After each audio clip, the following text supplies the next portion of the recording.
All right, everyone, let's take a look at the answers to the review packet. Hopefully, I made this correction ahead of time in your notes here today. But just to let you know, there's this 2x plus y, in order for it to work nicely, has to equal 8. So hopefully you got that before doing the problem, as I hopefully noted that in your daily lesson plan notes here today. If I didn't, I apologize. It'll make doing number 2 so much easier.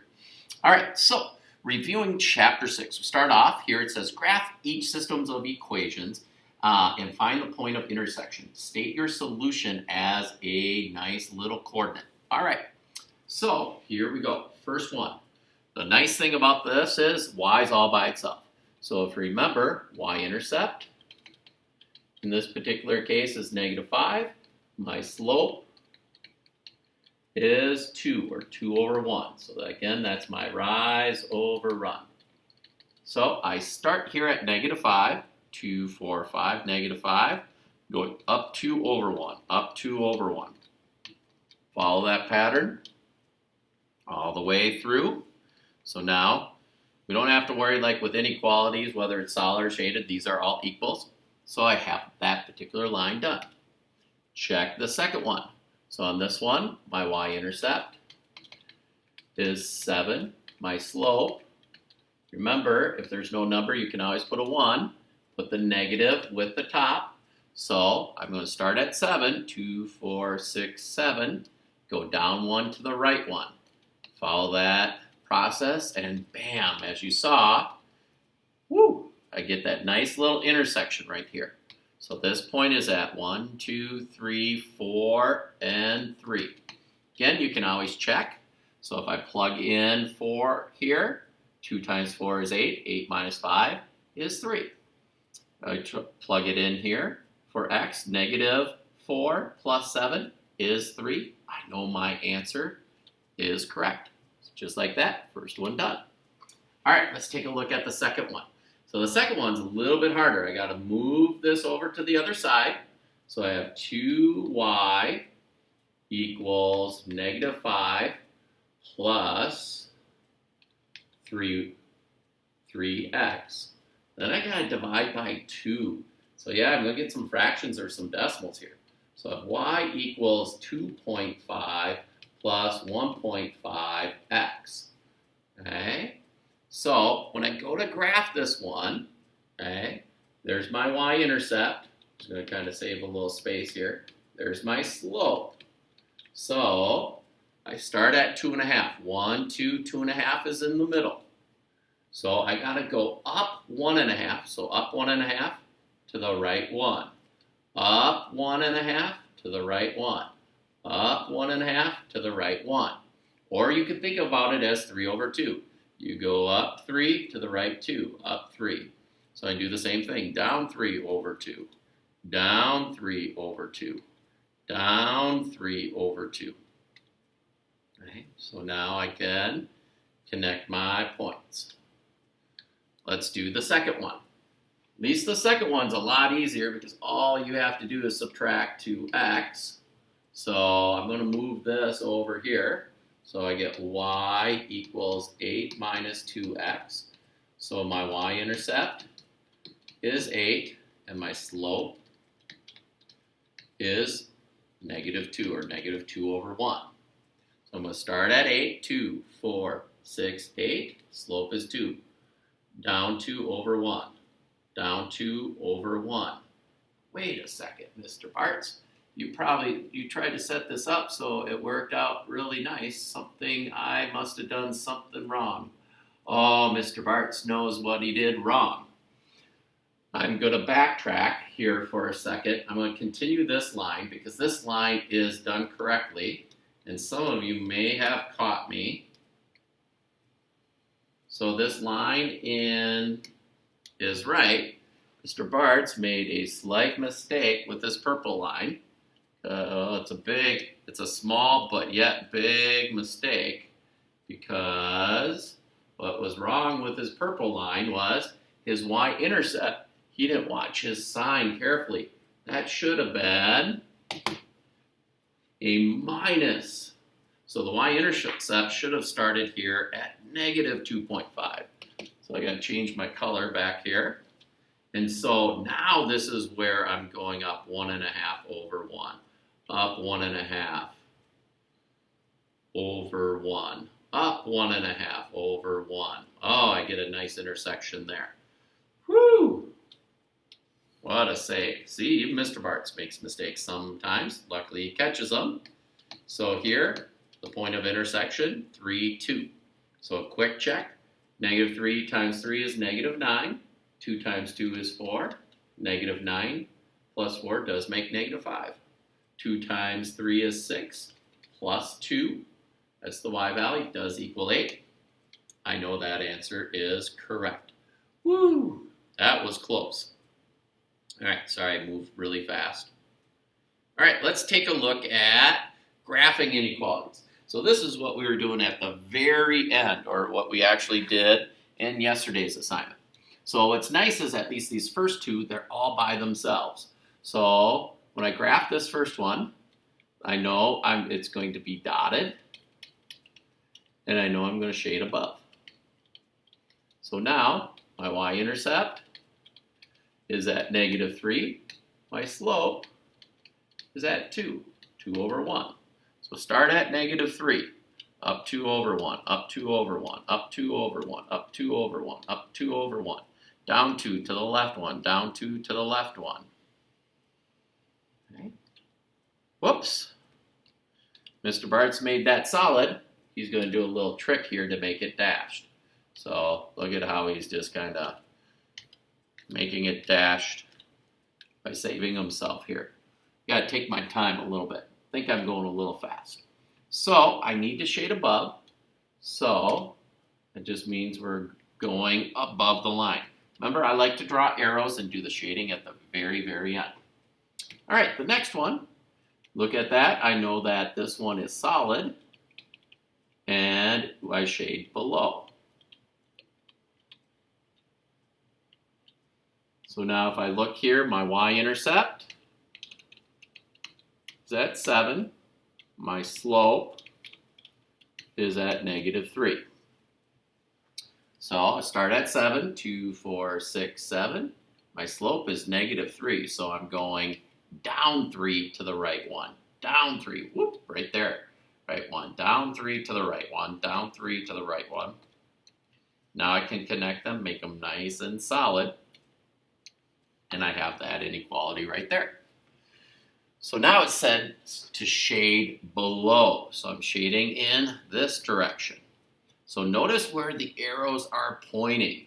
So our shaded region is everything right here. All right, so let's do this next one. This one's, I think, a really fun one. So remember what type of lines X's are. In fact, I'm just going to remove that just to do different colors so they show up a little bit better. Remember, these are horizontal lines, vertical lines. So it really says do a vertical line at x equals negative 2 and y is less than or equal to 3. So what happens is I'll have a vertical line here and a vertical line here, and my shading right now is in between those. So my shading is right now in between here. I'm not shading it, just to kind of let you know where that is located. Then this one, remember, is our horizontal.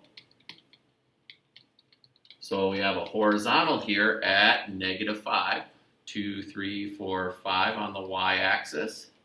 Draw that. And now it says to shade above. So right now, my shaded region is this kind of area. It kind of looks like, almost like a cup, like I'm filling it up with water. But now I got to do this last one. So this last one I'll do in purple. So if I look at this, here's my y-intercept. It's at 3. My slope is negative 1 over 1. So I start at 3, 1, 2, 3.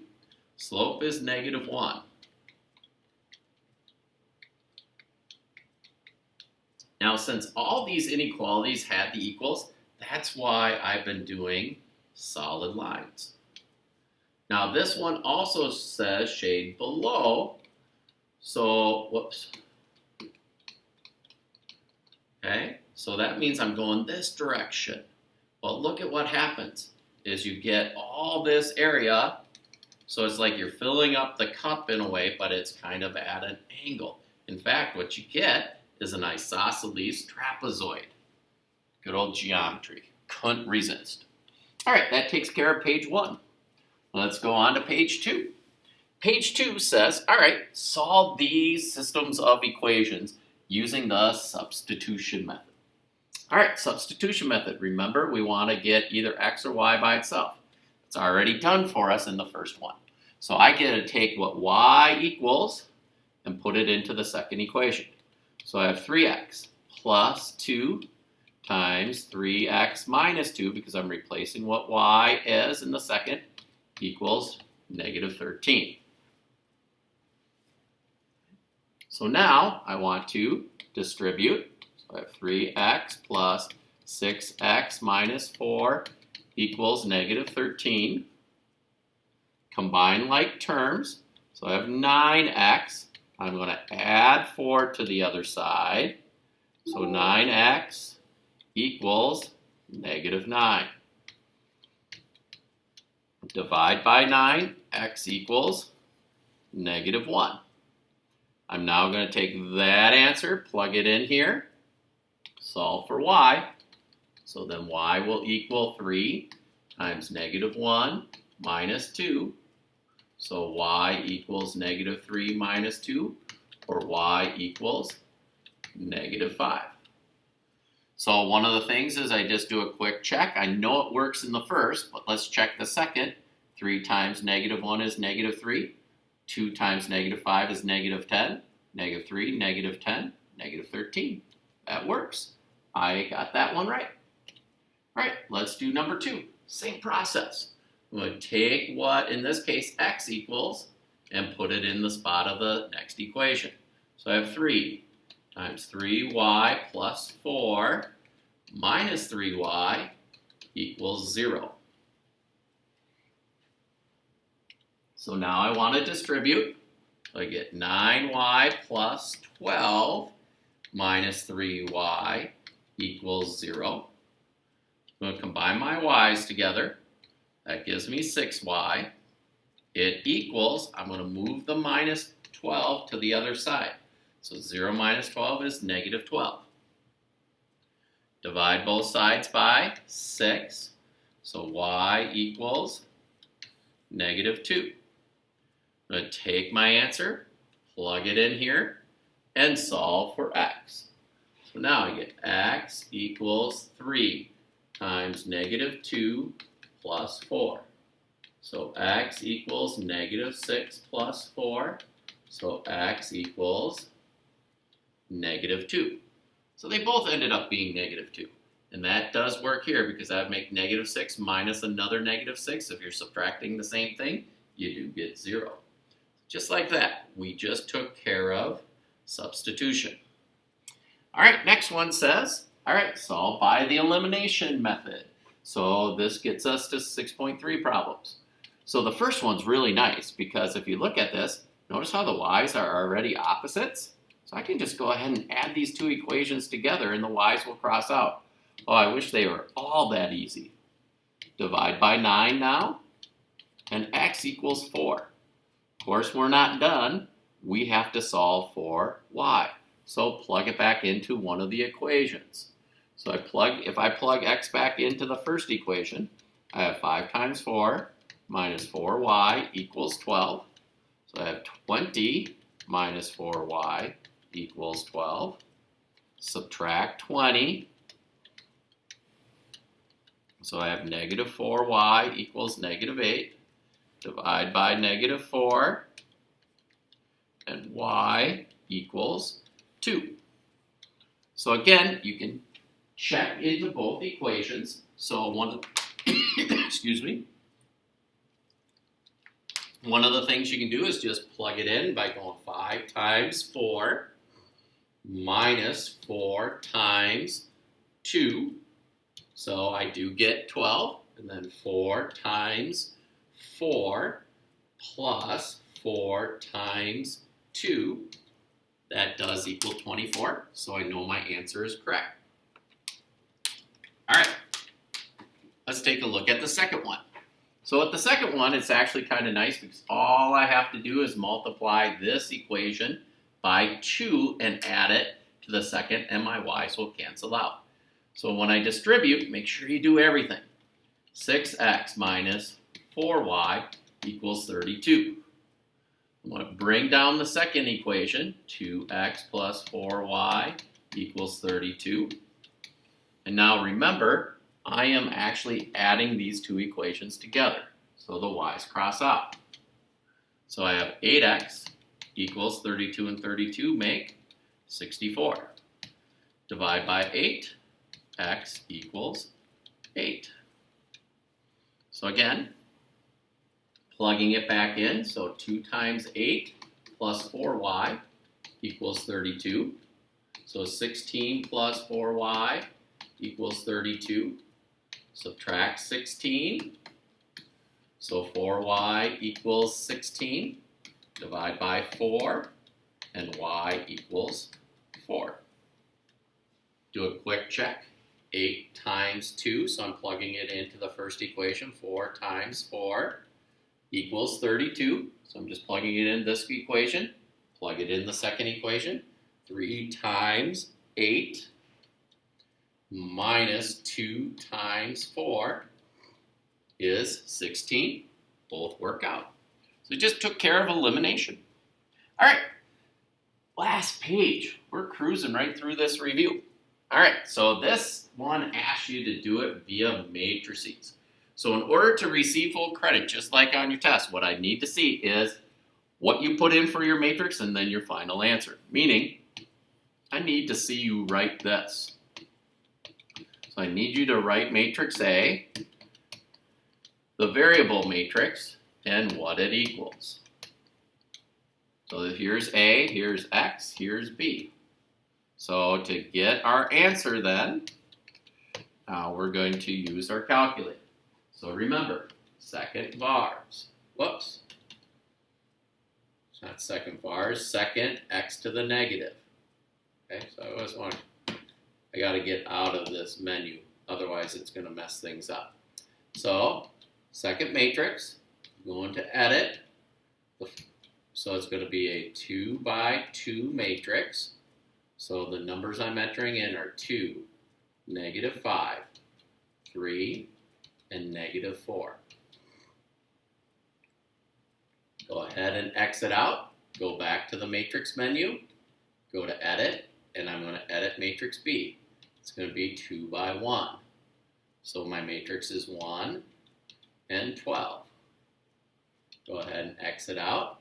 So now I want to go to my matrix, select matrix A, hit the inverse key, go to matrix, select matrix B, voila, and we get our answer, 8, 3. So we know x is 8 and y is 3. All right, number 10. Same problem, or type of problem, just bigger. This one's going to be a big 3 by 3. So 2, 4, -3, 3, 4, 2, 5, -6, 2, x, y, z. So 1, 17, and -1. So when we go to get our final answer here, we're going to have x, y, and z. So let's go back to our matrix menu. Let's edit matrix A. Make it 3 by 3. So we go, whoops, not 3, but 2, 4, -3, 3, 4, 2, 5, -6, 2. Just going to peek, just make sure I entered everything in correctly. So go ahead and quit. Go back to the matrix. Go and edit, and I need to edit matrix. Whoops. I accidentally selected matrix A. If you ever do that, exit out. Go back to the matrix. Thought I hit matrix B, but I guess I did. 3 by 1. So I want it to be 1, 17, and -1. All right, so we can X it out. Again, do A inverse B. Look at that, easy as 1, 2, 3, A, B, C. Sweet. So X equals 1, Y equals 2, and Z equals 3. All right, last problem on the review. So you're asked to define your variables, write a system of equations, and finally use any method you want to solve your system of equations in a sentence. All right, so again, back to the plays. This is our third play problem. This time we sold 1,200 tickets. The tickets for adult is $10, while students is only $5, and the total amount of revenue of the play was $9,750. How many adult tickets and student tickets did they sell? That's what helps me define my X and Y. Number of adult tickets sold, and Y is the number of student tickets sold.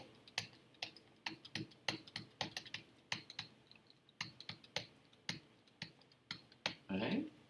All right, so I've defined my variables. Now I got to write my systems of equations. So I know that the number of adult plus the number of student tickets totaled 1,200 tickets. Okay. Then, it says for an adult ticket, $10. For a student ticket, it's $5. So 10x plus 5y equals 9,750. So now I have my system of equations. Now I just have to decide how I want to solve it.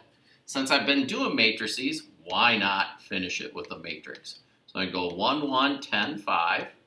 I can go x, y, and then I can go 1,200, 9,750. So if I go to my matrix, edit, make it a 2 by 2,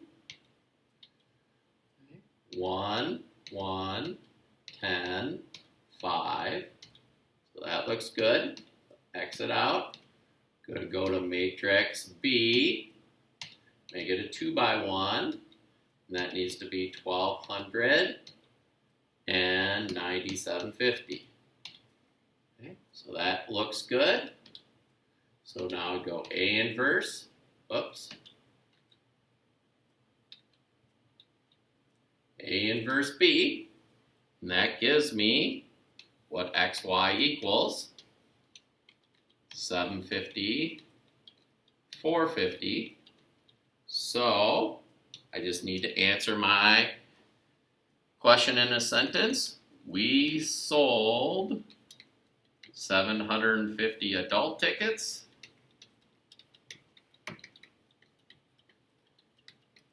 and 450 student tickets.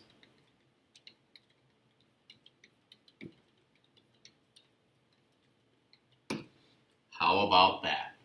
All right, hopefully the review went well.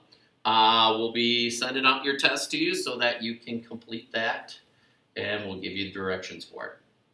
We'll talk to you soon. Bye-bye.